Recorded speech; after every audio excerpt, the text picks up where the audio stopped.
وای به ځان ته مسلمان او سود به کوي، په حلال او په حرامو باندې به نه وي، د ده مقصد به صرف پیسه جمع کول وي.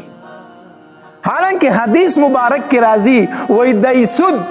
80 درجې دي، د ټولو نه کمه درجه او کوزه درجه دا ده چې یو انسان په خانه کعبه کې نعوذ بالله د خپلې مور سره مخ تور کړي، په خانه کعبه کې د خپلې مور سره مخ تور کړي، کمه درجه د سود دا ده. نو وای به ځان ته مسلمان او سود به کوي، وای به ځان ته مسلمان او پردی عزت به خرابوي، پردی مور ته، پردی خور ته، پردی لور ته به په غلط نظر باندې ګوري.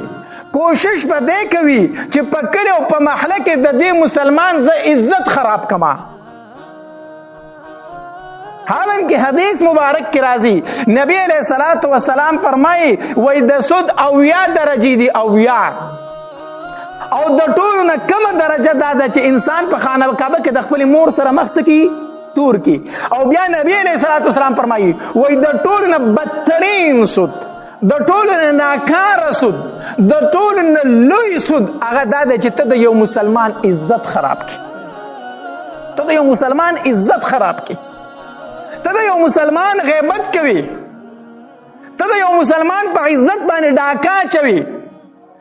داغه دوره څه شوي یا نه شوي، ته معمولی خبره کو داغه وی لس خبرې پسې ځان له مرګري کې او په علاقه کې داغه غیبونه لټای، خلکو ته بیانای پلان کې دسی، پلان کې دسی، پلان کې دسی. نو وای ځان ته مسلمان منځ نه کوي، وای ځان ته مسلمان سود کوي، وای ځان ته مسلمان پردی عزت خرابوي، وای ځان ته مسلمان د دوو مسلمانانو په مابین کې لمسې کوي چې د دوی دواړه جګړه شي، یو راولګي او بل ووجني، لمسې به کوي چې سهار پاسې د ده کوشش دا وي چې دوه مسلمانان په جنگ باندې کړي،